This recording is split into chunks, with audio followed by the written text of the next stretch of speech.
جسم پر کوئی غلاظت نہیں، ایک مچھر کے پر کے برابر، صاف ستھرا، اور پیٹ سے بھی کچھ نہیں نکلا، اور ختنہ ماں کے پیٹ سے ہو چکا تھا، باہر نہیں ہوا۔ ناف اور آنت ملی ہوتی ہے، اس کو باہر کاٹا جاتا ہے، آپ ماں کے پیٹ سے اپنی ناف کو الگ کروا کے باہر تشریف لائے، باہر نہیں کاٹا گیا، اور جو ہی آپ کو ہاتھوں میں لیا پورے کمرے میں روشنی پھیل گئی، نور پھیل گئی، خوشبو پھیل گئی۔ تو آپ کا آنا بھی ایسا نورانی تھا۔ اور پھر اس شفا نے آپ کو ماں کے پہلو میں لٹایا۔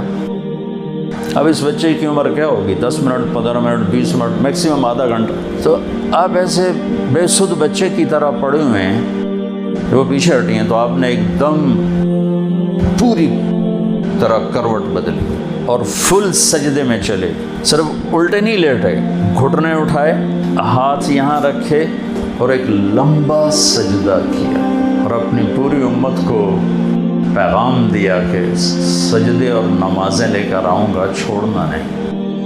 لیکن اللہ نے دنیا پھرائی ہے، اور یہ ملک چپا چپا، صحرا بھی، دیہات بھی، شہر بھی، پہاڑ بھی، دامن بھی، کوسار بھی، 10% سے زیادہ نمازی کوئی نہیں، 90% مرد عورت نمازیں چھوڑ چکے۔ اور میرے نبی نے آتے ہی سجدہ کر کے بتایا تھا، نماز لے کر آئے۔ اس کے بعد آپ نے ہاتھوں کا سہارا لیا اور یوں اپنی چھاتی کو اٹھا لیا، جیسے ایک مضبوط آدمی اٹھاتا ہے۔ پھر اس ہاتھ پہ سہارا لیا اور اس ہاتھ کو اوپر اٹھایا، اور یوں شہادت کی انگلی کو آسمان کی طرف اٹھایا، تو سارے کمرے میں نور ہی نور پھیل گیا۔ اور حضرت آمنہ فرماتی پوری دنیا سکڑ کے میرے سامنے آ گئی، اور مجھے ایران کے، شام کے، یمن کے، حیرہ کے بڑے بڑے محل نظر آئے۔ ساری دنیا سکڑ کر میرے نبی کے قدموں میں اللہ نے دکھا دی۔ تو اللہ نے ہمیں بڑے عظیم الشان ہستی کی امت ہونے کا اعزاز بخشا۔ ہر شخص دنیا سے جاتے ہوئے اولاد یاد کرتا ہے، رشتہ دار یاد کرتا ہے۔ میرے والد اچانک ہارٹ اٹیک ہوا، تو ایک بہن ہماری لاہور تھی، ایک فیصل آباد، تو میرے والد کے الفاظ گونج رہے ہیں میرے کانوں میں، میری دھیاں تصدو، میری دھیاں تصدو، میری دھیاں تو مینوں ملاؤ، اور میرا ٹائم آیا کھلوتا ہے، میری دھیاں تو ملاؤ۔ یہ ہر ماں باپ یہی کرتا ہے۔ دنیا کا ظالم ترین درندہ انسان تیمور، جس نے 33 ملک خون کی ندیاں بہا دی، چائنا فتح کے لیے نکلا تھا، اطرار پہنچا تو موت آ گئی ٹھنڈ کی وجہ سے، نمونیا ہو۔ تو آخری خواہش کیا تھی؟ کوئی پیر محمد سے ملا دیتا۔ پیر محمد اس کا بیٹا تھا جو اس وقت اصفہان میں تھا، کوئی پیر محمد سے ملا دیتا۔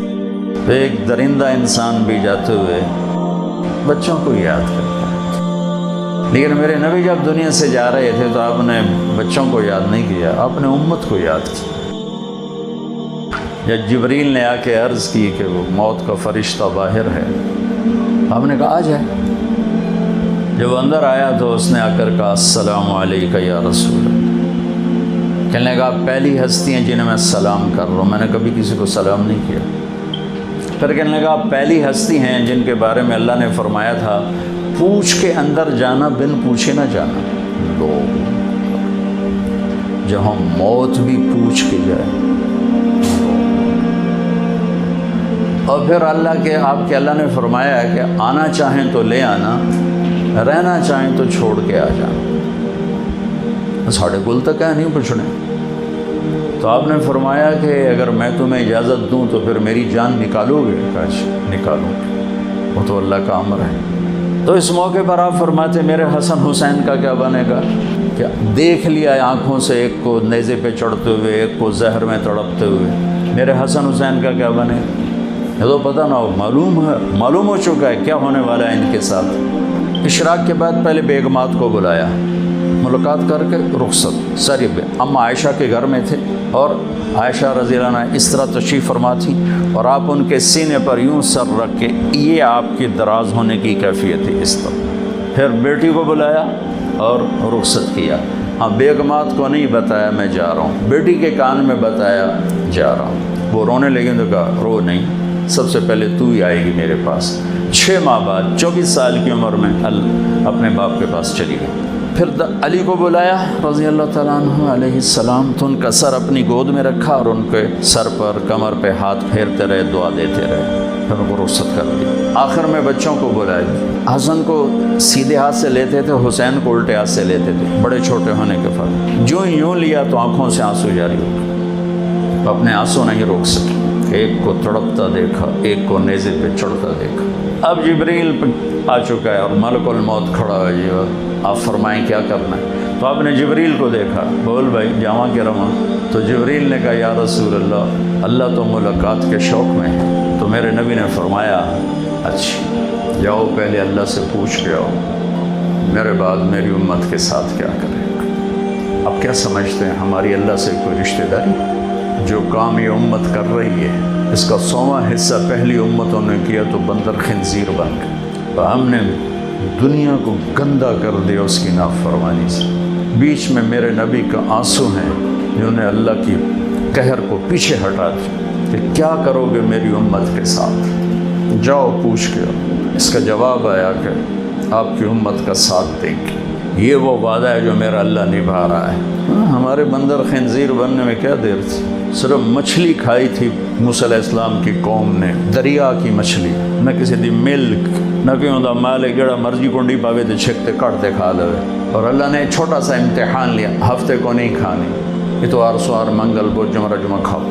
وہ باقی دن آتی نہیں تھی، ہفتے کو آتی تھی، میں کنڈیاں ڈالیں اور ہفتے کو پکڑتے اتوار کو کھاتے۔ تو اللہ نے ساری قوم کو بندر اور خنزیر بندر بنا دی، کونوا قردۃ خاسئین۔ میرے بھائیو اللہ کی قسم، زنا کے اڈے چلانا، جوئے کے اڈے چلانا، ماں باپ کو ذلیل کرنا، دھوکہ دینا، فراڈ کرنا، قتل کرنا، جھوٹ بولنا، شرابیں پینا، نمازیں چھوڑنا، زکوٰۃ نہ دینا، سود کھانا، ظلم و ستم کے پہاڑ توڑنا، جھوٹی گواہیاں دینا، جھوٹے پرچے کرانا، بیویوں کو ذلیل کرنا، یہ سارے وہ گناہ ہیں جو مچھلی کھانے سے بڑے ہیں۔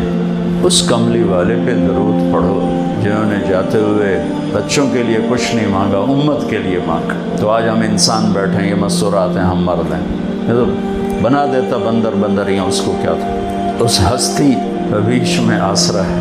پھر آگے چلو، میرے نبی نے کہا قیامت کے دن جہنم آئے گی تو ایک چیخ مارے گی، اس کی چیخ پر سارے انبیاء کیا، فرشتے کیا، انسان کیا، زمین پر گریں گے، کہیں گے نفسی نفسی نفسی نفسی نفسی نفسی، بس میری جان بچا، مینوں کسی دی لوڑ کوئی نہیں۔ یہاں تک کہ میرے نبی نے فرمایا ابراہیم خلیل جیسی ہستی کہیں گے بس میری جان بچا، میں نہیں کسی کا سوال کرتا۔ عیسیٰ علیہ السلام جیسے عظیم نبی فرمائیں گے میں ماں مریم کا بھی سوال نہیں کرتا، میری جان بچا۔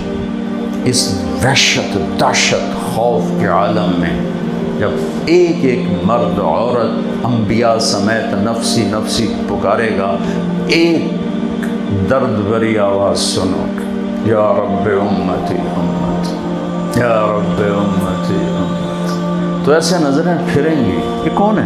یہ کون ہے؟ ہاں، ہر ایک تو نفسی نفسی کہہ رہا ہے، یہ کون ہے؟